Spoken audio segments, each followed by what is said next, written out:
నమస్కారం. పసిడి పంటలు కార్యక్రమానికి స్వాగతం. ఈనాటి కార్యక్రమంలో అధిక పాల ఉత్పత్తికి చూడి మరియు పాడి గేదెలు ఆవుల పోషణ మరియు యాజమాన్యంలో రైతులు పాటించాల్సిన సూచనలు అనే అంశం గురించి వివరించడానికి ఈ రోజు మన స్టూడియోకి విచ్చేశారు గరివిడి పశు వైద్య కళాశాల పశు క్షేత్ర సముదాయం assistant professor doctor K Sirisha గారు. శిరీష గారు నమస్తే మేడం. నమస్కారం అండి. మేడం, ఈరోజు మనము మాట్లాడుకోబోతున్న టాపిక్ పాల ఉత్పత్తి గురించి. అయితే అధిక పాల ఉత్పత్తికి ఎలాంటి పశువుల్ని రైతులు ఎంపిక చేసుకోవాలంటారు? సాధారణంగా ఏంటంటే పశువుల పాల ఉత్పత్తి అనేది వారి కొనే జాతిని బట్టి కానీ లేదా వారు ఎంపిక చేసుకునే పశువు మీద ఎక్కువగా ఆధారపడి ఉంటుంది. కాబట్టి రైతులు పశువులు సెలక్షన్ చేసుకునేటప్పుడు అంటే కొనుక్కునేటప్పుడు లేదా ఎంపిక చేసుకునేటప్పుడు సరైన జాతులను కనుక ఎంచుకున్నట్లయితే కంపల్సరీగా పశువు యొక్క ఉత్పత్తి పెంచే అవకాశం ఉంటుంది. కొన్ని జాతులు ఏంటంటే పాల ఉత్పత్తికి ఉపయోగపడవు కానీ మనకి ఏదన్నా వ్యవసాయ పనులు చేయడానికి ఉపయోగపడుతుంది. అలాంటి పశువులను కనుక మనం ఒకవేళ కొనుక్కున్నా కూడా పాల ఉత్పత్తి పెంచే అవకాశం తక్కువ ఉంటుంది. ఎందుకంటే దానికి జన్యుపరంగా కూడా ఉత్పత్తి చేసే అవకాశం తక్కువ ఉంటుంది. కాబట్టి అలాంటప్పుడు ఏంటంటే పశువులు కొనుక్కునేటప్పుడు సరైన పాల జాతులు మంచి జాతులు కనుక ఎంపిక చేసుకున్నట్లయితే ఖచ్చితంగా ఆదాయం అనేది పెరిగే అవకాశం ఉంది. ఉదాహరణకి మనం చూసినట్లయితే గేదెలలో అయితే ముర్రా జాతి కానీ నీలిరావి జాతి ఆ బదావరి జాతి అనేవి ముఖ్యంగా పాల ఉత్పత్తి అధికంగా ఇచ్చేటువంటి జాతులు. కాబట్టి రైతులు ఎవరైనా సరే పాడి పరిశ్రమ ప్రారంభించాలనుకున్న వాళ్ళు లేదా వాళ్ళు ఓన్గా 1 లేదా 2 గేదెలు పెంచుకోవాలనుకున్న వాళ్ళు సరైన పశువు ఎంపిక ముర్రా జాతి కావచ్చు, గ్రేడెడ్ ముర్రా అని ఈ మధ్య గ్రేడెడ్ ముర్రా అవ్వచ్చు లేదా నీలిరావి కానీ ఇలాంటి ఎంపిక చేసుకున్న జాతులను బట్టి కూడా పాల ఉత్పత్తి అనేది ఉంటుంది. వీటితో పాటు కొన్నిసార్లు ఏంటంటే మనం ఉత్తర కోస్తా ఏరియాల్లో చూసినట్లయితే మనకి ఆవులు ఎక్కువగా పెంచుతూ ఉంటారు.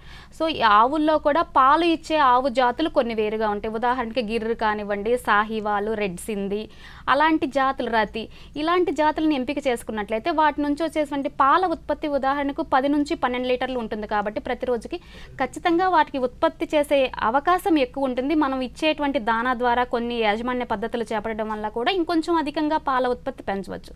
సో మనకి ముఖ్యంగా ఏదైనా ఉత్పత్తి అనే దానికి ప్రయారిటీ లేదా మనకి ఫస్ట్ ఏదన్నా ఇవ్వాలి అనుకుంటే మొదటి అంశం వచ్చేసి పాల జాతి లేదా పాలు ఇచ్చే పశువు ఎంపిక చేసుకోవటం. దానికి సరైనటువంటి జాతి ఎంపిక చేసుకుంటే ఖచ్చితంగా ఆదాయ వనరుగా ఇది ఉపయోగపడే అవకాశం ఉంది. కాబట్టి రైతులకు ఇచ్చే సూచనలు ఏంటంటే ముర్రా జాతి లేదా గ్రేడెడ్ ముర్రా కానీ నీలిరావి కానీ గేదెల్లో అయితే, అదేవిధంగా ఆవుల్లో అయితే గిర్ కానీ సాహివాలు, రెడ్ సింధి అలా కాకుండా కొంతమంది సంకర జాతి ఆవులని పెంచుకునే వాళ్ళు ఉంటారు.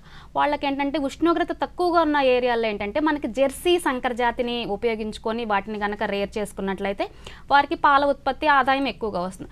అలా కాకుండా కొంత వేడిగా ఉన్నవి లేదా చల్లటి ప్రదేశాలు ఉంటాయి. ఆ చల్లటి ప్రదేశాల్లో ఏంటంటే హాల్స్టీన్ ఫ్రీజియన్ అనేటటువంటి వాటి సంకర జాతిని కనుక మనం పెంచుకున్నట్లయితే పాల ఉత్పత్తి వాటి నుంచి అధికంగా పొందే అవకాశం ఉంటుంది.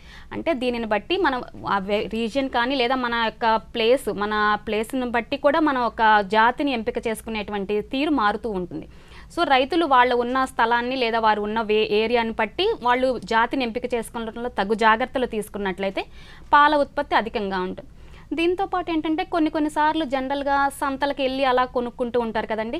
వాటిలో ఏంటంటే జనరల్గా వాళ్ళు రైతులు అమ్మేవాళ్ళు చెప్పేటువంటి సూచనలను బట్టి కానీ వాళ్ళు పాలు ఇంత ఇస్తుంది లేదా 10 లీటర్లు 20 లీటర్లు ఇస్తుంది అనే ధరని బట్టి వాటిని బట్టి కనుక అవి ఎంపిక చేసుకోకుండా వారు ఖచ్చితంగా కొన్ని సమయాలు లేదా కొన్ని సూచనలు పాటించాలి.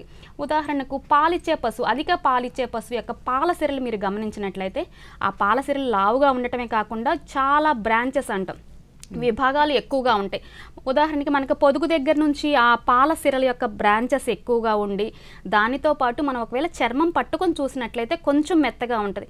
అదే మనం మాంసానికి ఉపయోగపడే పశువులను మనం గమనించినట్లయితే కొంచెం దళసరిగా ఉండటమే కాకుండా మెడభాగంలో కొంచెం ఒద్దుగా లేదా తక్కువ పొట్టిగా ఉండేటువంటి మెడభాగం ఉంటుంది.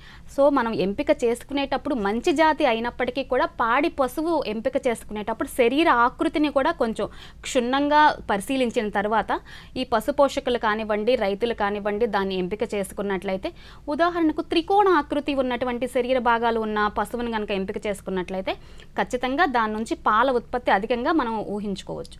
సో ఇట్లాంటి తగిన జాగ్రత్తలు తీసుకొని మంచి బ్రీడు లేదా మంచి జాతిని ఎంపిక చేసుకోవడంతో పాటు శరీర ఆకృతిని పరిగణలోకి తీసుకొని మంచి పశువుని ఎన్నుకొని వారు ఒకవేళ పాడి పరిశ్రమ కానివ్వండి వాళ్ళ ఇంట్లో కానివ్వండి పశువుని మేపుకున్నట్లయితే ఖచ్చితంగా వాళ్ళ పాల ఉత్పత్తి పెరగడంతో పాటు ఆదాయం ఎక్కువ ఎక్కువ వచ్చే అవకాశం ఉందండి. ఓకే మేడం, పశువు ఎంపిక గురించి చెప్పారు. ఒకవేళ మన ఇంట్లో కానీ లేదంటే ఫామ్లో కానీ దూడ అనేది పుట్టినప్పుడు దాన్ని పాడి గేదెగా ఉపయోగించాలంటే రైతులు ఎలాంటి సూచనలు పాటించాలంటారు? సాధారణంగా ఏమవుతుందంటే అండి, మన ఇంట్లో దూడ పుట్టినప్పుడు లేదా ఆడదూడకి ఏంటంటే పశువు ఈనిన తర్వాత ఆ ఈనిన పశువు మీద ఉన్నటువంటి శ్రద్ధ అనేది ఈ పుట్టిన దూడల మీద జనరల్గా తీసుకోం. ఎందుకంటే ఇది మనకి ఇప్పుడు దీని నుంచి వచ్చే లాభం ఏమీ లేదు కాబట్టి సాధారణంగా ఏంటంటే పాల ఉత్పత్తి మీద మనం శ్రద్ధ అంతా ఉంటుంది కాబట్టి దానిని పోషణ, దాని యాజమాన్యంలో ఎక్కువ టైం స్పెండ్ చేస్తూ ఉంటాం కాబట్టి జనరల్గా ఈ దూడ దాని గురించి పట్టించుకోవటం మానేస్తాం. బట్ కానీ ఏంటంటే ఈ దూడ పుట్టిన దగ్గర నుంచి సరైన జాగ్రత్తలు, సరైన పోషణ, సరైన యాజమాన్యం చేపట్టినట్లయితే భవిష్యత్తులో అది మంచి పాడి పశువుగా వృద్ధి చెందడంతో పాటు రైతుకి పాల ఉత్పత్తి అధికంగా ఇచ్చి దానికి ఆదాయ వనరుగా ఉపయోగపడే అవకాశం ఉంది. కాబట్టి దూడ పుట్టిన దగ్గర నుంచి మనం సరైన యాజమాన్య పద్ధతులు చేపట్టాలి. ఉదాహరణకు పుట్టిన వెంటనే మనం అరగంట లోపు జున్నుపాలు పట్టినట్లయితే దానికి కావలసినటువంటి ప్రతిరక్షకాలు ఏవైతే ఉన్నాయో తల్లి దగ్గర నుంచి దూడ యొక్క శరీర భాగాల్లోకి, శరీరంలోకి పీల్చుకోబడి దానికి ప్రతిరక్షకాలు ఇంకా డెవలప్ చేసేది, అంటే ప్రతిరక్షకాలు ఉత్పత్తి చేసే అవకాశము ఆ దూడకి ఇంకా చిన్న వయసులో ఉండదు. కాబట్టి తల్లి పాల నుంచి వచ్చిన ప్రతిరక్షకాల వల్ల అది వేరే వ్యాధుల బారిన పడకుండా రక్షించడంతో పాటు దాని ఆరోగ్యం అనేది కొంచెం మనం వృద్ధి చేసిన వాళ్ళం అవుతాం. దీనితో పాటు ఏంటంటే మనం పుట్టిన వెంటనే బొడ్డు, చాలా మంది రైతులు ఏం చేస్తారంటే బొడ్డు కట్ చేయకుండా అదే ఎండిపోతుంది లేదా అదే రాలిపోతుంది అన్న ఉద్దేశంతో వదిలేస్తారు. కానీ దానివల్ల వచ్చేటువంటి సమస్యలు ఏంటంటే ఆ బొడ్డు అలా తడిగా ఉన్నప్పుడు నేల మీద ఆ దూడ కానివ్వండి ఆ పశువు పడుకున్నప్పుడు ఏమవుతుందంటే నేలలో ఉన్నటువంటి సూక్ష్మజీవులు అన్నీ కూడా బొడ్డు ద్వారా శరీరంలోకి వెళ్ళి మనకి ఆ చీము కానీ లేదా అక్కడ బొడ్డు వాపు వ్యాధి అనేటువంటి వచ్చే అవకాశం ఉంది. కాబట్టి ఇలాంటి సమస్యల నుంచి మనం దాన్ని రక్షించాలి అనుకుంటే పుట్టిన తర్వాత జున్నుపాలు పట్టడం ఒకటి ఫస్ట్ చేసుకోవాలి. ఆ తర్వాత బొడ్డు కత్తిరించడంతో పాటు దానికి ఏదైనా టించర్ అయోడిన్ కానీ లేదా టించర్ ద్రావణాన్ని బొడ్డుకి అంటించుకున్నట్లయితే, రాసినట్లయితే బయట నుంచి వచ్చేటువంటి సూక్ష్మజీవులు లోపలికి వెళ్లకుండా మనం ఆపేయడం వల్ల దానికి ఇన్ఫెక్షన్ సోకకుండా కూడా మనం రక్షించవచ్చు. దీంతో పాటు 7 నుంచి 10 రోజుల వ్యవధిలో ఏమవుతుందంటే దానికి నట్టల నివారణ మందు అనేది వేయాలి. కొన్నిసార్లు ఏమవుతుందంటే రైతులు నెల రోజులు, 2 నెలల తర్వాత కొన్నిసార్లు దూడ పారుతుంది లేదా సడన్గా దూడ ఏంటో పడిపోయినట్లు నీరసంగా ఉంది అనేటువంటి వీటిలో కండిషన్స్లోకి బాధపడుతూ ఉంటారు. అలాంటి సమయాల్లో ఏంటంటే అంత దూరం అన్ని రోజులు వాళ్ళు వెయిట్ చేయకుండా పుట్టిన 7 నుంచి 10 రోజుల వ్యవధిలో వెంటనే నట్టల నివారణ మందు కనుక పట్టించినట్లయితే ఇటువంటి సమస్యలను రాకుండా వాటిని అరికట్టుకోవచ్చు. దీనితో పాటు 2 నుంచి 3 వారాలు దాటిన తర్వాత నుంచి దీనికి పశువు దానా ఇచ్చినట్లయితే 20 నుంచి 22% మాంసకృతులు ఉన్నటువంటి దానా దానికి అందించడం ద్వారా దాని ఎదుగుదలతో పాటు దాని యొక్క ఉత్పత్తి సామర్థ్యం అనేది ఫ్యూచర్లో భవిష్యత్తులో పెరిగే అవకాశం ఉంది. కాబట్టి ఇలా చిన్నప్పటి నుంచే సరైన జాగ్రత్తలు తీసుకొని పడ్డ ఎదకి వచ్చే వరకు కూడా మనం వాటికి మినరల్స్ కానివ్వండి, ఈ ఖనిజ లవణాల మిశ్రమంను కూడా వాటి దానాలో మనం కనుక పెట్టినట్లయితే ఖచ్చితంగా ఆ ప్రత్యుత్పత్తి వ్యవస్థ అనేది సరైన ఎదుగుదల ఉండి భవిష్యత్తులో మంచి పాడి పశువుగా రూపాంతరం చెందే అవకాశం ఉంది. కాబట్టి ఈ దూడలని మనం ఎప్పుడూ కూడా మనం అలా అలసత్వం ప్రదర్శించకూడదు. మనం చాలాసార్లు వినే ఉంటాం, నేటి లేగ దూడలే రేపటి పాడి పశువులు అనేటువంటి నానుడి. సో వీటన్నిటిని గుర్తుంచుకొని చిన్న దశ నుంచే దూడకి కనుక మనం సరైన పోషణ చేపడుతూ సరైన ఖనిజ లవణ మిశ్రమాలు అందించినట్లయితే ఖచ్చితంగా భవిష్యత్తులో దాని నుంచి పాల ఉత్పత్తి అనేది అధికంగా ఉండవచ్చండి. ఓకే శిరీష గారు, మరి ఈ పాడి సమయంలో పాల ఉత్పత్తి బాగుండాలంటే పాడి గేదెకి ఎలాంటి పోషణ కానివ్వండి లేదంటే ఆరోగ్య సంరక్షణ చేపట్టాలంటారు? ఉదాహరణకి జనరల్గా ఏంటంటే మనకి ఇలా కాలాలు మారేటప్పటికి కొన్నిసార్లు ఏంటంటే టీకాలు వేసుకునేటువంటి అవసరం ఉంటుంది. ఎంత పాలు ఇచ్చే పశువు అయినప్పటికీ కూడా దానికి సరైన ఆరోగ్యం కనుక లేకపోతే ఖచ్చితంగా దాని దిగుబడి తగ్గే అవకాశం ఉంది. కాబట్టి మనం ముఖ్యంగా పోషణ, దానితో పాటు దానికి సరైన ఆవాసము అండ్ వాటితో పాటు సరైన టీకాలు లేదా ఆరోగ్య పరిరక్షణ, ఈ 3 విషయాలలో గనక మనం జాగ్రత్తలు చేపట్టినట్లయితే ఖచ్చితంగా దాని సామర్థ్యాన్ని పెంచే అవకాశం ఉంది. ఉదాహరణకి పోషణ చూసుకున్నట్లయితే మనం పశువు యొక్క పాల దిగుబడిని బట్టి మనము పోషణ అనేది లేదా మనం దానా ఇచ్చేటువంటి దీన్ని చూసుకోవాలి.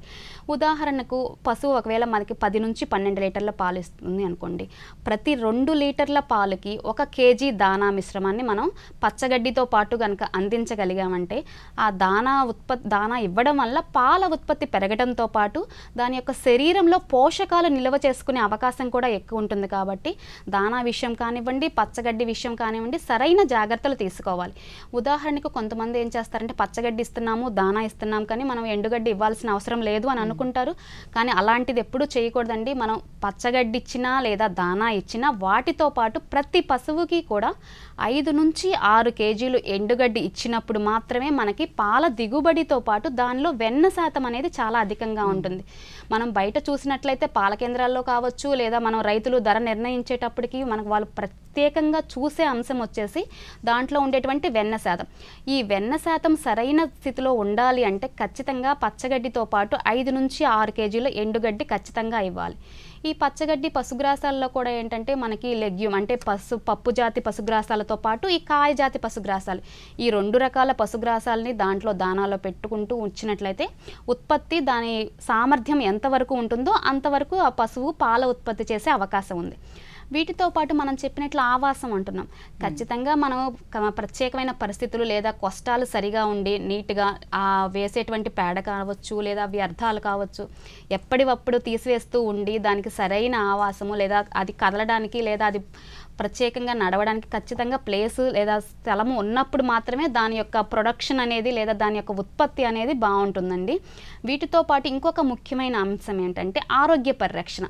మనం చూసినట్లయితే ఎంత ముందు మనం చెప్పుకున్నట్లు ఎంత అధిక పాల ఉత్పత్తి ఉన్న పశువైనా సరే దానికి ఆరోగ్యం సరిగా లేదు లేదా ఏదైనా వ్యాధుల బారిన పడింది అంటే దాని ఉత్పాదక శక్తి తగ్గే అవకాశం ఉంది. కాబట్టి మనం అటువంటి స్థితి రాకముందే మనం నివారణ చర్యలు చేపట్టుకోవాలి.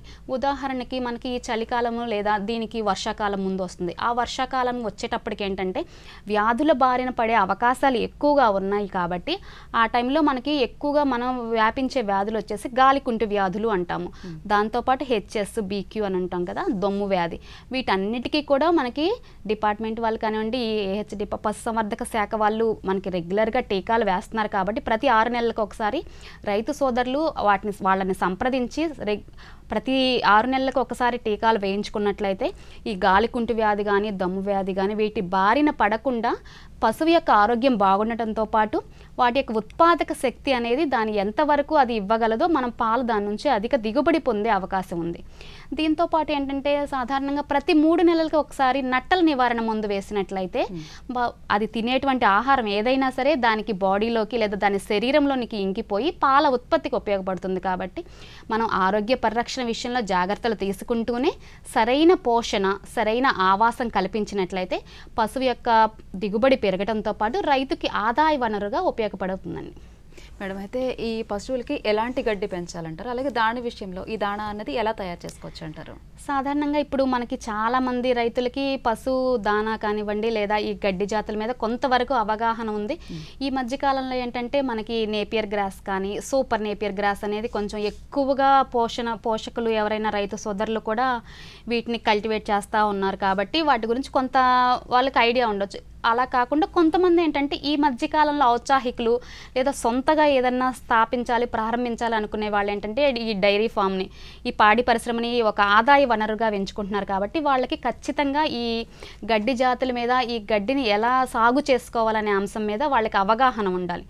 ఉదాహరణకి వాళ్ళు ఒక ఎకరం స్థలం కనుక వాళ్ళు తీసుకున్నట్లయితే ఆ ఎకరంలో ఒక దాంట్లో 4వ వంతు భాగము ఖచ్చితంగా పప్పు జాతి పశుగ్రాసాలకి సాగు చేయడానికి స్థలం వదిలిపెట్టి మిగిలిన దాంట్లోనే మనకి గడ్డి జాతులు ఏవైతే సూపర్ నేపియర్ కావచ్చు లేదా కాయ జాతులు ఈ జొన్న మొక్కజొన్న బార్లీ వాడి వాతావరణానికి పరిస్థితులకు అనుకూలంగా ఆ ఏరియాలో ఎటువంటి గ్రాసాలు సాగు చేయడానికి అనువుగా ఉందో ఒకసారి చూసుకొని అటువంటివి కనుక సాగు చేసుకున్నట్లయితే సంవత్సరం పొడవునా మనకి పశువుకి పశుగ్రాసాలు అందించడంతో పాటు ఎంతో పోషకాలు కలిగినటువంటి పప్పు జాతి పశుగ్రాసాలు కూడా ఎక్కువగా ఇవ్వడం వలన పశువుల యొక్క ఉత్పత్తి పెరిగే అవకాశం ఉంది. ఉదాహరణకు మనం చూసినట్లయితే ఈ కాయ జాతి పశుగ్రాసాలు చూసినట్లయితే మనం జొన్న కావచ్చు లేదా మొక్కజొన్న కావచ్చు కొన్ని ఏరియాస్లో ఏంటంటే బార్లీ కూడా పెంచుతూ ఉంటారు వాళ్ళ వాతావరణానికి తగ్గట్టుగా. వాటితో పాటు మనకి గడ్డి జాతులు ఈ సూపర్ నేపియర్ కానివ్వండి గినీ గ్రాస్ కానివ్వండి లేదా అంజన్ గ్రాస్ వీటిని పెంచుకోవచ్చు. వీటికి దీనితో పాటుగా 4వ వంతు భూభాగంలో కాయ జాతి పశుగ్రాసాలు అంటాము.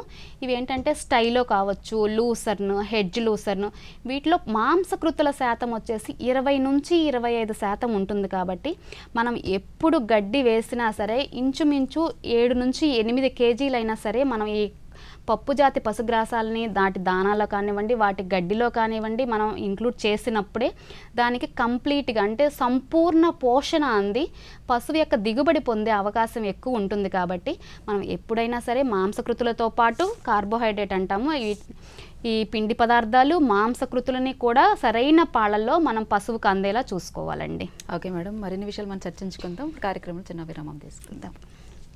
పసిడి పంటలో కార్యక్రమంలో చిన్న విరామం తీసుకుందాం.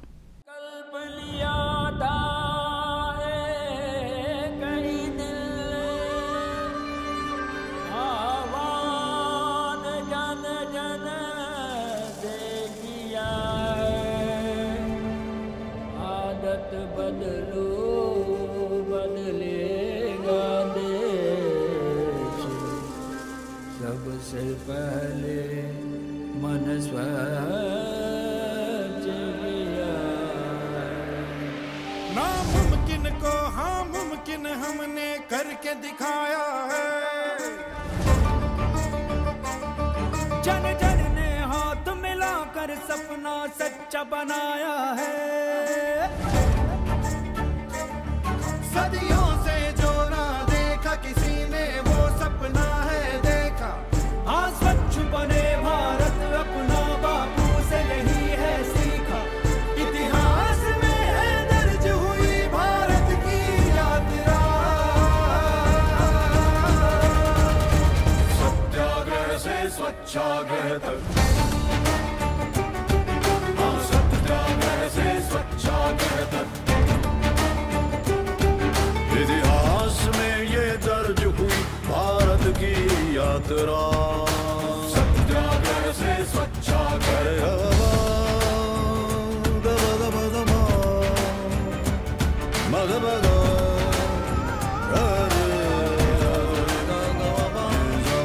बापूदासी सुपना सोना देश होवे अपना। नामुमकिन लगदा सी जो कदे गल पुरासी कीता सजना। जो हिवड़ा माथो राख्यो ओ बापू रो संदेश है। सबका मिलने जतन करा तो चोखो भी हमारा देश है। बापू नु सपनू सवे करूं साकार। ए सर जोरे इतिहास काम पड्યું છે असंभव कुसंभव आमे कईक देखैले। समस्त मिसिकी स्वप्न साकार करिले।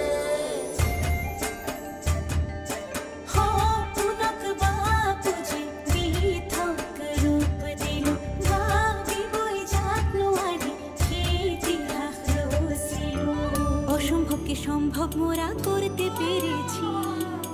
হাতে ধরে স্বপ্ন দেখো সাকার করেছি। यहाँ तक आ पहुँचे हैं अब हमें और आगे जाना। स्वच्छता के धर्म को जीवन में अपनाना। स्वच्छता ही सेहत है अब सेहत को घर लाना। स्वच्छता संदेश की हमें ज्योत से ज्योत जलाना। तकिट तकिट धिमि तक तरिकिट तक सत्याग्रह से स्वच्छाग्रह मुडियानदे मुडिंददे देश तथयिन कनवु बलितदे।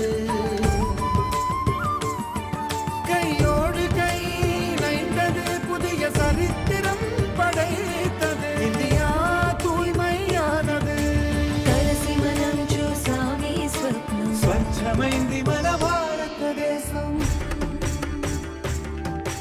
സ്വപ്നമെല്ലാം സത്യമായി ഈ നാട് ധന്യമായി. ദുസ്സാധ്യമായതെല്ലാം നാം ഒന്നായി തീർത്തിനാം. ಅಸಾಧ್ಯವನ್ನ ಸಾಧಿಸಿ ನಾವು ತೋರಿಸಿದ್ದೇವೆ. ಇತಿಹಾಸವನ್ನು ನಿರ್ಮಿಸಿದೆ ಭಾರತದ ಯಾತ್ರೆ. ಸತ್ಯಾಗ್ರಹದಿಂದ ಸ್ವಚ್ಛಾಗ್ರಹದವರೆಗೆ. एक छुट्टी छी ताकत ऐसी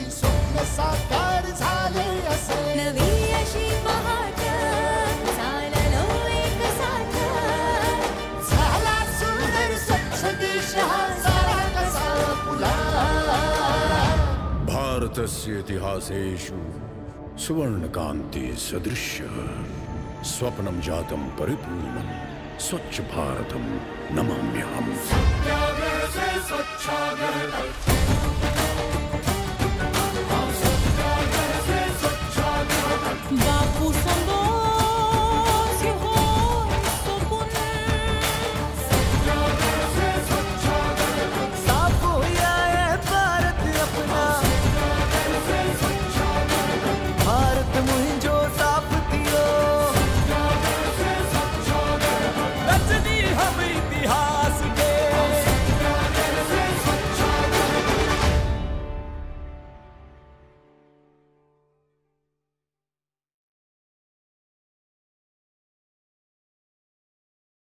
పసిడి పంటలు కార్యక్రమానికి తిరిగి స్వాగతం. శిరీష్ గారు చెప్పండి, అయితే అసలు ఈ డ్రై పీరియడ్ అనేది ఎందుకు పాటించాలంటారు, మరి దాని యొక్క ఆవశ్యకత ఏ విధంగా ఉంటుంది?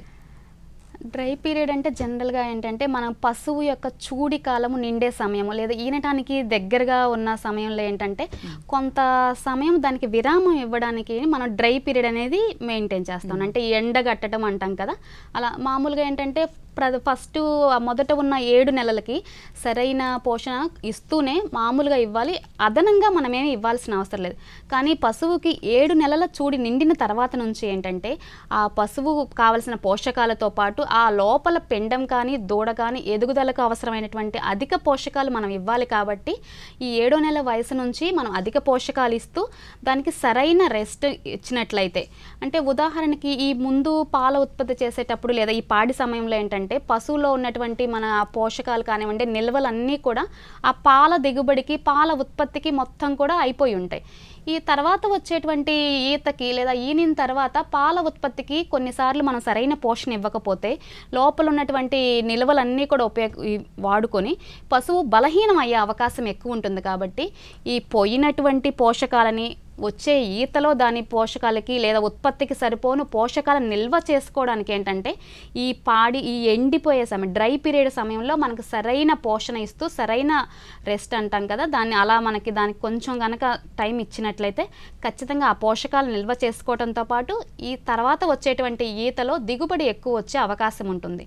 సాధారణంగా ఏంటంటే 7వ నెల వచ్చిన తర్వాత అధిక పాల ఉత్పత్తి ఉన్న పశువులను ఏంటంటే వెంటనే పాలు ఆపినప్పుడు ఏమవుతుందంటే దానికి ఆ పొదుగులు నొప్పి రావచ్చు, లేదా ఒకేసారి అంత పాలు ఎక్కువగా ఉంటుంది కాబట్టి గడ్డలు ఏర్పడే అవకాశం ఉంటుంది. కాబట్టి ఈ ఎండగట్టడాన్ని కూడా ఒక క్రమ పద్ధతిలో మనం చేపట్టినట్లయితే, ఉదాహరణకి పాలు 10 లీటర్లు ఇచ్చే పశువు ఉందనుకోండి, మనం 5 లీటర్లు పాలు ఈరోజు తీస్తాము, ఆ మిగిలింది కొంచెం ఆగిన తర్వాత వదిలేస్తాం 5 లీటర్లు, ఆ తర్వాత రేపు సాయంత్రంకి అలా ఇంకొక 2 లీటర్లు తీస్తూ అలా క్రమంగా మనం దాన్ని ఎండగట్టడం చేయాలి. కానీ ఒకేసారి కనుక మనం పాలు తీయడం ఆపేసినప్పుడు ఏమవుతుందంటే ఆ పొదుగులో గడ్డలు ఎక్కువైపోయి పొదుగు వాపు వ్యాధి వచ్చే అవకాశం ఉంది. కాబట్టి ఈ ఎండగట్టే సమయంను కూడా అధిక పాల ఉత్పత్తి ఉన్న పశువుల్లో తగు జాగ్రత్తలు తీసుకుంటూ మనం ఎండగట్టాలి. దీనితో పాటు ఈ డ్రై పీరియడ్ సమయంలో ఏంటంటే పశువు యొక్క గర్భాశయం యొక్క ఒత్తిడి ఈ పొట్ట మీద ఎక్కువ ఉంటుంది కాబట్టి అది తినేటువంటి అవకాశం తక్కువ ఉంటుంది.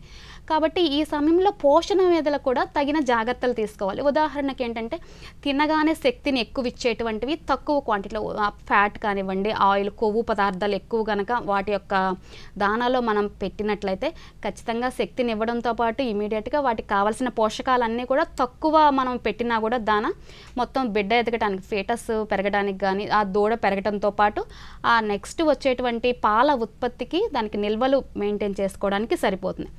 ఇదే సమయంలో మనం ఇంకొకటి చేయాల్సిన ముఖ్యమైన విషయం ఏంటంటే ఆరోగ్య పరిరక్షణ విషయంలో ఈనడానికి 1-2 నెలల ముందు ఈ డ్రై పీరియడ్ మెయింటైన్ చేసేటప్పుడే మనం దీనికి నట్టల నివారణ మందు తాగించడంతో పాటు ఏదైనా టీకాలు ఉంటే టీకాలు వేయించుకున్నట్లయితే ఏమవుతుందంటే ఆ పశువు శరీరంలో ఉత్పత్తి అయ్యేటువంటి ప్రతిరక్షకాలన్నీ కూడా పొదుగులో నిల్వ చేయబడి ఆ పశువు ఈనిన తర్వాత ఆ జున్ను పాలల్లోకి రావడం వల్ల ఏంటంటే ఆ దూడకి కూడా ఆ ప్రతిరక్షకాల వల్ల ఒక వచ్చేటువంటి వ్యాధుల నుంచి రక్షణ ఉంటుంది. కాబట్టి మనం ఖచ్చితంగా ఆ 60 రోజుల డ్రై పీరియడ్ మెయింటైన్ చేస్తూనే దానికి నట్టల నివారణ మందు ఇస్తూ సరైన టీకాలు వేసినట్లయితే పాల ఉత్పత్తి పెంచడంతో పాటు తర్వాతి కాలంలో ఆ దూడ యొక్క ఆరోగ్యం కూడా పరిరక్షించుకోవచ్చండి. శిరీష గారు అయితే చెప్పండి, ఈ పశువు ఈనిన వెంటనే ఆ పశువుకి కానివ్వండి ఈ పుట్టిన దూడకి వీటి మధ్య ఎలాంటి జాగ్రత్తలు తీసుకోవాలంటారు? సాధారణంగా ఏంటంటే పశువు ఈనిన వెంటనే మామూలుగా అయితే కొన్నిసార్లు అంత ఆరోగ్యంగా ఉంది అంటే ఈనిన 10 గంటల్లోపు మనకి మాయ వేసేస్తుందండి.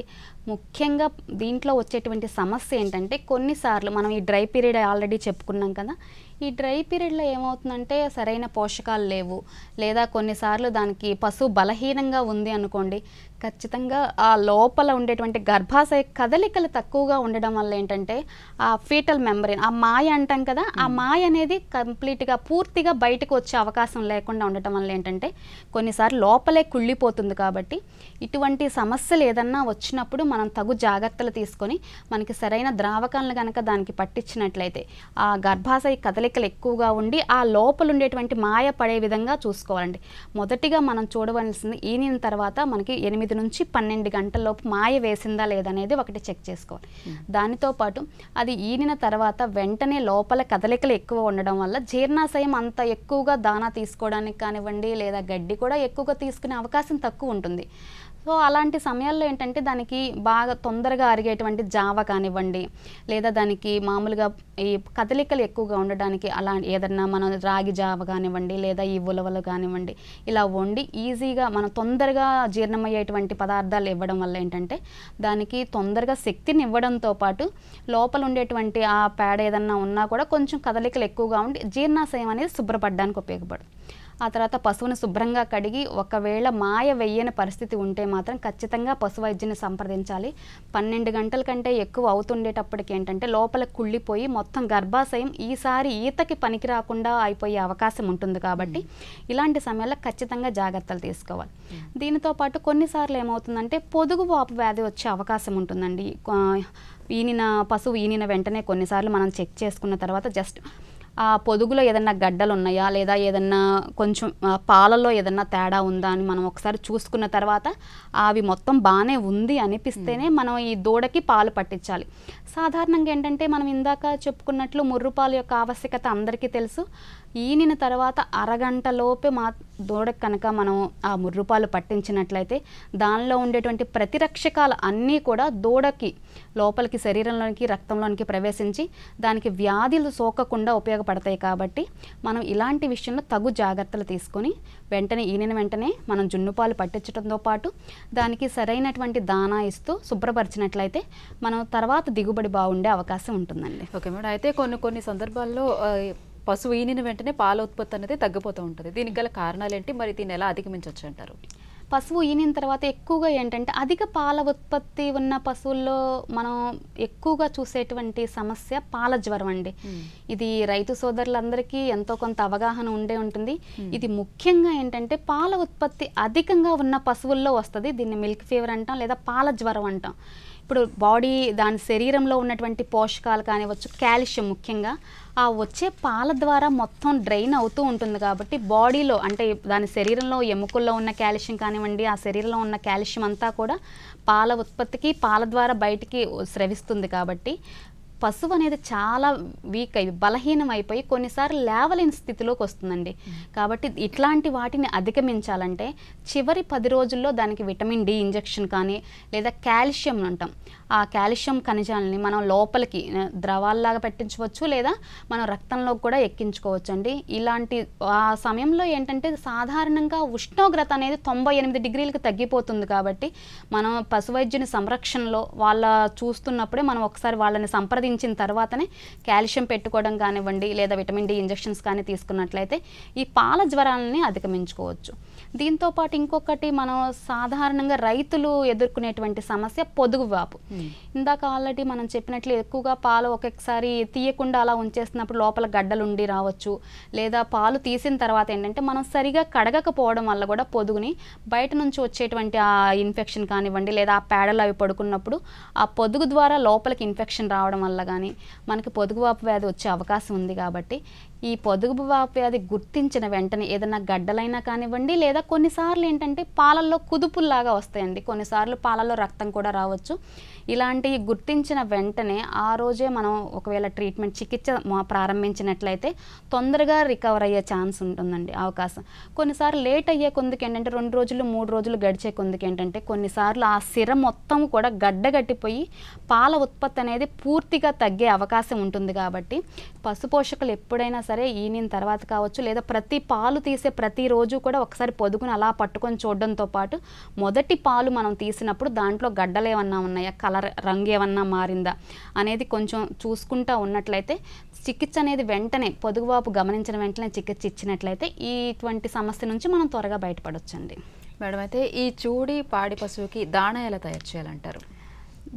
మామూలుగా ఏంటంటే వాళ్ళు ఉన్న ప్లేస్ని బట్టి కానీ వాళ్ళ వాతావరణానికి పరిస్థితులకు అనుగుణంగా వాళ్ళ దగ్గర పండేటువంటి దానా గింజలు, ఆ గింజల్ని పట్టి వాటిని 50% వరకు కూడా, ఉదాహరణకి మనకి జొన్న మొక్కజొన్న ఉన్నాయనుకోండి, వాటిని 50 పాలల్లో కలుపుతూ దానితో పాటు జనరల్గా ఏంటంటే మనకి ఈ బియ్యం ఇండస్ట్రీ వడ్లు కానీ వీటిలో ఆ పై తొక్క తీస్తూ ఉంటారు కదా, దాన్ని బ్రాన్ అంటాం, వరిగా దాన్ని వేస్తూ దాన్ని ఒక 10 నుంచి 14% దాంట్లో యాడ్ చేసుకుంటూ వాటితో పాటు మాంసకృతులు ఎక్కువగా ఉండేటువంటి వేరుశెనగ చెక్క కావచ్చు, సోయా చెక్క కావచ్చు, జింజలి అంటే నువ్వుల చెక్క కానీ వీటిని 20 నుంచి 22% వరకు కూడా మనం దాంట్లో పెడుతూ దానికి 1 కేజీ ఉప్పు కనుక మనం యాడ్ చేసి తయారు చేసుకున్నట్లయితే సమపాళల్లో ఉండేటువంటి మిశ్రమం తయారవుతుంది.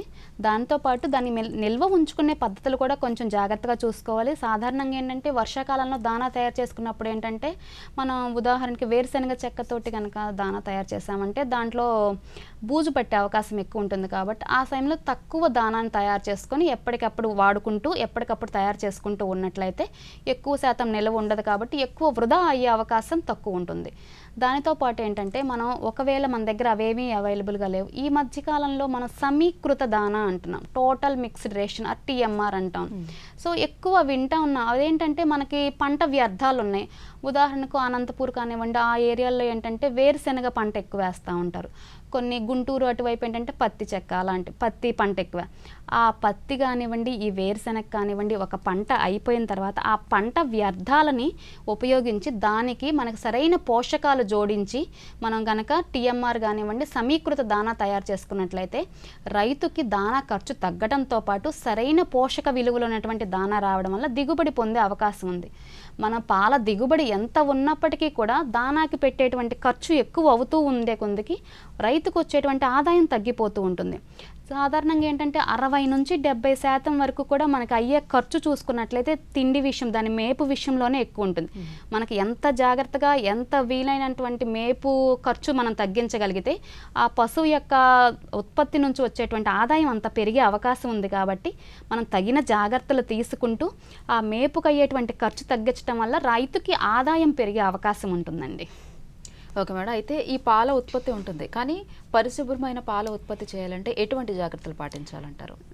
పరిశుభ్రమైన పాల ఉత్పత్తి అంటే ఏంటంటే మనం సాధారణంగా పాలు తీసుకున్నాము, లేకపోతే నిల్వ చేయడానికి సరైన కండిషన్స్ లేవనుకోండి, ఈ పరిశుభ్రంగా కనుక మనం పాలని ఉత్పత్తి చేయలేకపోతే పాలు తొందరగా పాడైపోయే అవకాశం ఉంటుంది. కాబట్టి మనం పాలు పితికేటప్పుడు సరైన జాగ్రత్తలు తీసుకుంటూ సరిగా నిల్వ చేసినట్లయితే తర్వాత దాని యొక్క నిల్వ పద్ధతులు లేదా నిల్వ ఉంచేటువంటి సమయం ఎక్కువ ఉండొచ్చు. కాబట్టి మనం తీసేటప్పుడు లేదా ఆ తీసే మనిషి కావచ్చు, లేదా తీస్తున్న పరిసరాలు కానివ్వండి, ఆ పశువు కానివ్వండి శుభ్రంగా చూసుకోవాలి. మనకు అది మామూలుగా అయితే రైతులు ఏం చేస్తామంటే పాలు ఆ కష్టంలో కానివ్వండి లేదా అది వేచిన వెంటనే జస్ట్ అలా కొంచెం నీళ్లు చల్లేస్తారు, ఇలా అనేసి తీస్తాం.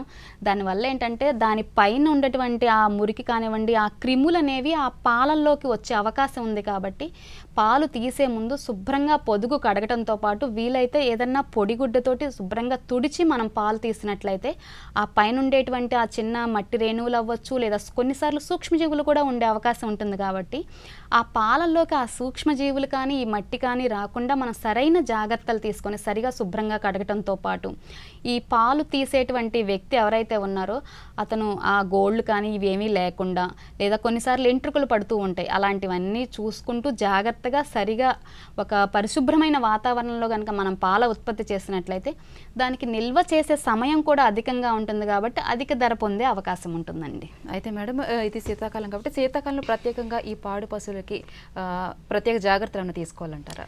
ఖచ్చితంగా అండి. శీతాకాలంలో ఏంటంటే ఈ చలిగాలికి మనం చూస్తూనే ఉంటాము, పశువు ఉత్పత్తి తగ్గడంతో పాటు కొన్నిసార్లు ఏంటంటే దానికి కొన్ని చర్మ వ్యాధులు కావచ్చు, లేదా కొన్ని ఈ ఈగలు దోమల యొక్క ఎక్కువ ఉంటుంది కాబట్టి వాటి ద్వారా వ్యాప్తి చెందేటువంటి వ్యాధులు కూడా ఎక్కువయ్యే అవకాశం ఉంది. కాబట్టి మనం శీతాకాలం వచ్చే సమయానికి ఒక వారం 10 రోజుల ముందే ఏం చేస్తామంటే కొష్టాల చుట్టూ కూడా శుభ్రం చేసుకోవడంతో పాటు మనం ఈ ఫ్లై రిపెల్లెంట్స్ అంటాం కదా, ఈ ఈగలు కానివ్వండి లేకపోతే ఈ దోమలు ఇవన్నీ గుడ్లు పెట్టే ప్రాంతాలు ఎక్కువ లేకుండా వాటికి ఏదైనా మందులు పిచికారీ చేసుకోవడంతో పాటు సరైన జాగ్రత్తలు అంటే ఎప్పటికప్పుడు దాంట్లో ఉన్నటువంటి పేడ కావచ్చు, పశు వ్యర్థాలు కానీ దూరంగా కనుక మనం పారేసినట్లయితే కొంతమేర ఈ ఈగల ద్వారా లేదా ఈ దోమల ద్వారా ఈ పిరుదుల ద్వారా వీటి ద్వారా వ్యాప్తి చెందేటువంటి వ్యాధులని అరికట్టుకోవచ్చండి.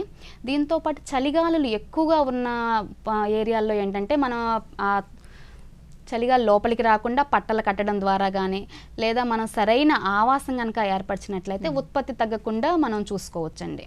అయితే మేడం చాలామంది కొత్తగా ఈ డైరీ ఫామ్ అనేది ప్రారంభించాలనుకుంటారు, వారికి మీరు ఇచ్చే సలహాలు కానీ సూచనలు కానీ ఏమైనా ఉన్నాయంటారా? డైరీ ఫామ్ ప్రారంభించాలనుకునే రైతు ఎవరికైనా చెప్పేది ఏంటంటే ముందు సరైన స్థలం చూసుకోవాలండి. ఉదాహరణకి మీరు 20 గేదెలు పెంచాలనుకుంటున్నారు, ఆ 20 గేదెలు మీరు పెంచాలనుకుంటున్నప్పుడు దానికి ఉంచడానికి వాటి ఆవాసం ఏర్పరచుకోవాలి. ఆ స్థలంతో పాటు ఈ 20 గేదెలకి సరిపోయేటువంటి పశుగ్రాసాల సాగు చేయడానికి స్థలం ఉందా లేదా మనం గమనించుకోవాలండి. ముఖ్యంగా మనకి పశుగ్రాసాలు సాగు చేసే సరైన స్థలం ఉన్నప్పుడు మాత్రమే మనం ఈ పశువుల్ని కొనడం కానీ లేదా ఈ పాడి పరిశ్రమ స్థాపించుకోవచ్చు. దీనితో పాటు మనం ప్రారంభించడానికి 60 రోజుల ముందు ఏంటంటే పశుగ్రాసాల సాగు స్టార్ట్ చేసి ప్రారంభించి 60 రోజులు అయిపోయింది, ఇది కటింగ్కి వచ్చింది అంటే మనం దాన్ని పశువుకి కట్ చేసి వేసే స్టేజ్కి వచ్చిన తర్వాత మాత్రమే మనం పశువులు కొనుగోలు చేయాలి. ఇంకొక ముఖ్యమైన విషయం ఏంటంటే ఈ పశుగ్రాసాల సాగుతో పాటు పశువుల ఎంపిక అనేది ఇందాక మనం చెప్పినట్లు సరైన జాతిని ఎంపిక చేసుకోవటం వలన కూడా పశువు యొక్క దిగుబడి లేదా ఉత్పత్తి ఆధారపడి ఉంటుంది. కాబట్టి పాడి పరిశ్రమ ప్రారంభించే వాళ్ళు ఎవరైనా సరే వాళ్ళ వాతావరణ పరిస్థితులకి అనుగుణంగా సరైన పాలిచ్చే పశువుని ఎంపిక చేసుకోవడంతో పాటు పశుగ్రాసాల సాగులో కొంతమేర అవగాహన ఉన్నప్పుడు మాత్రమే ఈ పరిశ్రమను స్థాపించడం వల్ల లాభాలు పొందే అవకాశం అధికంగా ఉంటుందండి. పసిడి పంటలు కార్యక్రమంలో మరొక చిన్న విరామం తీసుకుందాం.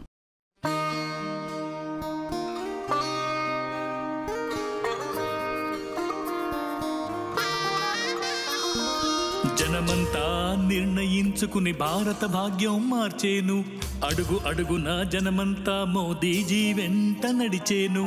8 ఏళ్లలో అసంభవాన్ని సంభవంగా మార్చేశా, దాని ఫలితమే సూర్యకాంతులు పశ్చిమాన విరజిమ్మేను. చీకటి పోయి వెలుగు వచ్చును, ఇప్పుడింక ఇది నవోదయం.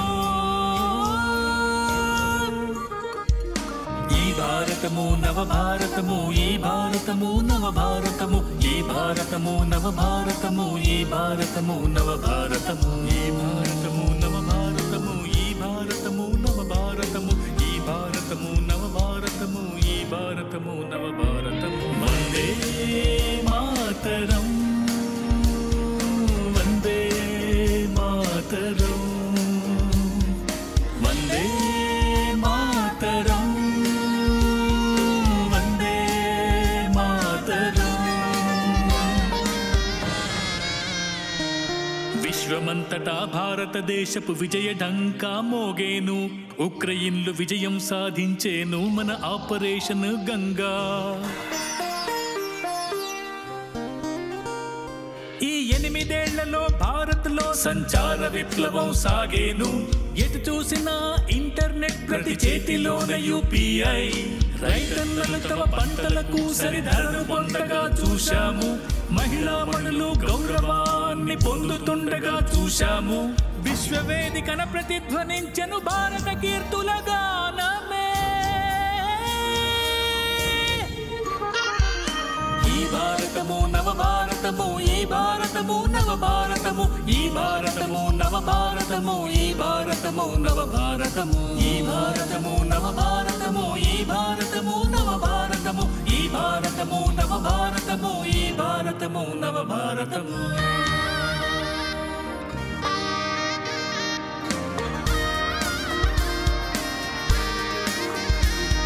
నిరాశ్రయుల జీవితాన నవ శుభోదయం చూడగా ఈ 8 ఏళ్లలో కోట్లలో పక్కా ఇళ్ళు నిర్మితమయ్యాయి.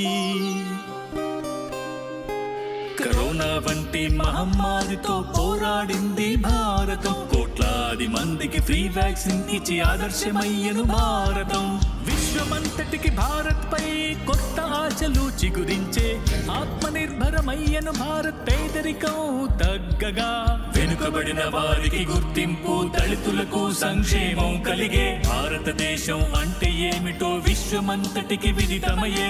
ఇప్పుడు భారత్ ప్రతిన పూనెను ఇంకెంతో సాధించాలని.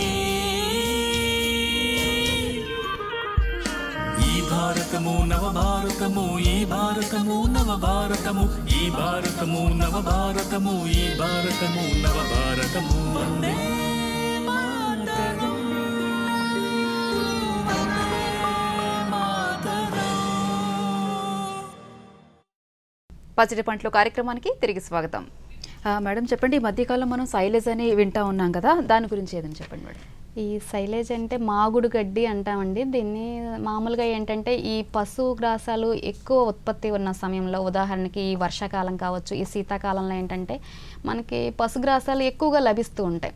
కానీ దీని తర్వాత మనం ఎండాకాలంలో చూసినట్లయితే అప్పటికి వాతావరణ పరిస్థితులు అనుకూలంగా లేకపోవడం వల్ల, లేదా నీటి లభ్యత లేకపోవడం వల్ల ఏమవుతుందంటే పశుగ్రాసాలకు సాగుకు అనుకువగా లేకపోవడం వల్ల ఉత్పత్తి తగ్గడంతో పాటు పశువులకి పచ్చగడ్డి ఇచ్చేటువంటి అవకాశం చాలా తక్కువ ఉంటుంది. కాబట్టి ఈ సమస్యని అధిగమించాలి అంటే ఉత్పత్తి అధికంగా ఉన్నటువంటి ఈ వర్షాకాలం కావచ్చు, లేదా ఈ శీతాకాలంలోనే ఎక్కువగా ఉత్పత్తి చేసినటువంటి పశుగ్రాసాలని సరైన పద్ధతిలో గనక మనం నిల్వ చేసినట్లయితే మనకి సాగు లేని కాలంలో లేదా ఈ ఎండాకాలంలో పశువుకి పచ్చగడ్డి ఇవ్వడం వల్ల మన ఉత్పత్తి అనేది ఒకే రకంగా మనం మెయింటైన్ చేయవచ్చు. ఈ సైలేజ్ అంటే మామూలుగా ఏంటంటే ఈ పిండి పదార్థాలు లేదా ఈ షుగర్ అనే కంటెంట్ ఎక్కువగా ఉన్నటువంటి గడ్డి జాతుల్ని మనం ఎంపిక చేసుకొని చిన్న చిన్న ముక్కలుగా కొట్టుకొని దాటిని మనం ఎనరోబిక్ ఫర్మెంటేషన్ అంటే గాలి లేకుండా దాన్ని మొత్తం అంతా కూడా కొంచెం కూడా దాంట్లో గాలి లేకుండా ఒక గోతాల్లో కానివ్వండి లేదా ఒక చిన్న గుంట లాంటి దాన్ని దాంట్లో మొత్తం ఒత్తి పెడుతూ శుభ్రంగా గాలి మొత్తం తీసివేసి దాన్ని కనుక కప్పివేసినట్లయితే 2 నుంచి 4 వారాల తర్వాత మనకి అది కంప్లీట్గా కూడా మాగుడు గడ్డిలాగా తయారవుతుంది. కొన్నిసార్లు ఏంటంటే మనకి ఈ షుగర్ కానీ లేదా ఈ పిండి పదార్థాలు తక్కువగా ఉండేటువంటి పశుగ్రాసాలు మన దగ్గర ఎక్కువగా ఉండొచ్చు. వాటికి ఏంటంటే దానిని మాగుడు గడ్డిగా మనం తయారు చేయాలి అనుకున్నప్పుడు ఏంటంటే దానికి బెల్లం మడ్డి అంటుంటాం కదా, మనకి షుగర్ ఇండస్ట్రీస్లో కానీ లేదా వీటిలో మొలాసిస్ అంటాం, బెల్లం మడ్డి. ఆ బెల్లం మడ్డి దొరుకుతుంది. దాన్ని ఆ ఉన్నటువంటి పశుగ్రాసాలు లేదా సాగు చేసినటువంటి పశుగ్రాసాలను చిన్న చిన్న ముక్కలుగా కత్తిరించిన తర్వాత మనం ఆ గుంటలో లేయర్ బై లేయర్ ఒక పొర తర్వాత ఇంకొక పొర వేస్తూ ఉంటాము. ఆ పొరలు వేసేటప్పుడు ఏంటంటే ఈ మొలాసిస్ కానివ్వండి ఈ బెల్లం మడ్డిని దానికి గనక మనం జోడించినట్లయితే దానికి కావలసినటువంటి అంటే ఆ ఫర్మెంటేషన్ అంటూ ఉంటాం కదా, ఆ గాలి లేకుండా జరిగేటువంటి ఆ ఫర్మెంటేషన్కి ఈ షుగరు లేదా ఈ పిండి పదార్థాలు ఎక్కువగా ఉన్నటువంటి మొలాసిస్ కలపడం వల్ల దాంట్లో మంచి బ్యాక్టీరియా ఉత్పత్తి చెందడంతో పాటు మాగుడు గడ్డి అనేది ఒక మంచి సువాసన వస్తుంది, స్వీట్ స్మెల్ అంటూ ఉంటాం కదా, ఆ స్వీట్ స్మెల్ వస్తూ ఉండి పశువు తీసుకోవడానికి కొంచెం ఇష్టపడేలాగా ఉంటుందండి. ఆ తర్వాత దాన్ని కప్పినప్పుడు కూడా మనం తగిన జాగ్రత్తలు తీసుకోవాలి. కొన్నిసార్లు ఏంటంటే మనం దాంట్లో గాలి సరిగా మనం తీసేయకుండా అలా లేదా గట్టిగా మనం దాన్ని ఒత్తకుండా కనుక కొన్నిసార్లు రైతులు ఏంటంటే ఎక్కువ క్వాంటిటీలో ఉన్నప్పుడు మనకి ట్రాక్టర్స్ తోటే తొక్కిస్తూ ఉంటారు. అలాంటి సమయంలో దాంట్లో ఉన్నంత గాలి బయటకు వస్తుంది. కానీ కొన్నిసార్లు మనుషులు ఇలా తొక్కినప్పుడు కానీ లేదా మనం సరిగా మనం గాలి కనుక లోపలే ఉన్నట్లయితే కుళ్ళిపోయే అవకాశం ఎక్కువ ఉంటుంది. కాబట్టి ఈ మాగుడు గడ్డి తయారు చేసేటప్పుడు లేదా దాన్ని నిల్వ చేసేటప్పుడు ఏంటంటే సరైన జాగ్రత్తలు తీసుకోవడంతో పాటు దానికి గాలి అనేది ఎక్కువ లేకుండా గాలి మొత్తం బయటికి తీసి దాన్ని నిల్వ చేసినప్పుడు మాత్రమే ఆ భవిష్యత్తులో దాన్ని మాగుడు గడ్డిని ఉపయోగించినప్పుడు దాని ద్వారా పొందేటువంటి లాభాలను మనం పొందుకోవచ్చండి. దీనికి ముఖ్యంగా ఏంటంటే ఈ కాండం లావుగా ఉండేటువంటి మనకి మొక్కజొన్న కావచ్చు, లేదా జొన్న కానివ్వండి, ఈ సజ్జ కానివ్వండి, అట్లాంటి వాటిని ఏంటంటే పూల దశకి రాకముందే సాధారణంగా ఏంటంటే పూలు కాయ దశకి వచ్చేటప్పటికి ఏంటంటే దాంట్లో ఉండేటువంటి పోషకాలన్నీ కూడా పూలలోకి కాయలోకి వెళ్ళిపోతాయి. కాబట్టి ఈ కాండము లేదా ఆకుల్లో ఉండేటువంటి పోషకాల శాతం తక్కువగా ఉంటుంది. కాబట్టి మనకు వచ్చేటువంటి పశుగ్రాసాలలో పోషకాలు అధికంగా ఉండాలి అంటే పూల దశ మొదట్లో ఉన్నప్పుడే మనం గనక దాన్ని కట్ చేసినట్లయితే, సాగు చేసుకుంటూ అప్పుడు కట్ చేసి దాన్ని మాగుడు గడ్డిగా గనక రూపాంతరం చెందించినట్లయితే ఖచ్చితంగా దాంట్లో ఉండే పోషకాలన్నీ కూడా పశువుకు ఉపయోగపడటంతో పాటు మనకి పశుగ్రాసాలు లేని సమయంలో ముఖ్యంగా ఈ ఎండాకాలంలో ఏంటంటే సరైన పచ్చగడ్డి ఇవ్వడం వలన ఖచ్చితంగా పశువు యొక్క పెట్టేటువంటి మేపు ఖర్చు తగ్గటంతో పాటు పాల ఉత్పత్తి దిగుబడి పెరిగే అవకాశం ఎక్కువగా ఉందండి. మేడం, అయితే ఈ సూపర్ నేపియర్ పశుగ్రాసం గురించి చెప్పండి. అయితే దాని సాగు విధానం కూడా చెప్పండి మేడం. సూపర్ నేపియర్ అంటే ఇదేంటంటే నేపియర్ గ్రాస్కి ఈ సజ్జకి ఉన్నటువంటి సంకర జాతి గడ్డండి. దీంట్లో ఏంటంటే మనకి సూపర్ నేపియర్తో పాటు మనకు ఆల్రెడీ కొన్ని వేరే వెరైటీలు లేదా రకాలు రైతులకు అవగాహన ఉండొచ్చు. కో1, కో2, కో3, కో4, కో5 సూపర్ నేపియర్. వీటిలో ఏంటంటే సాధారణంగా ఏంటంటే వీటిని పెరీనియల్ అంటే బహువార్షికాలు అంటాం. ఉదాహరణకి ఈ సంవత్సరం మనం కనుక సాగు చేయటం మొదలుపెట్టినట్లయితే లేదా ఒక్కసారి మనం ఈ సాగు చేసినట్లయితే 5 నుంచి 6 సంవత్సరాల వరకు కూడా ఈ సూపర్ నేపియర్ కావచ్చు, ఈ కో4 కావచ్చు, మనం దాని నుంచి గడ్డి ప్రతి 60 రోజులకి మనకి గడ్డి వచ్చే అవకాశం ఉంటుంది. కాబట్టి దీన్ని సరైన పద్ధతిలో సాగు చేసుకున్నట్లయితే రైతు ఒక్కసారి వేస్తే మళ్ళీ 5 సంవత్సరాల వరకు కూడా దాని నుంచి ఉత్పత్తి మనం పొందవచ్చు. కాబట్టి తగు జాగ్రత్తలు తీసుకుంటా సాగు చేసుకోవాలండి. ఉదాహరణకి మనం సూపర్ నేపియర్ గడ్డి అంటే దాన్ని సాగు చేయడానికి ఏంటంటే మిగిలిన జొన్న, మొక్కజొన్న వీటికి ఏంటంటే విత్తనాల ద్వారా మనం వేసేస్తాము, అవి వస్తాయి.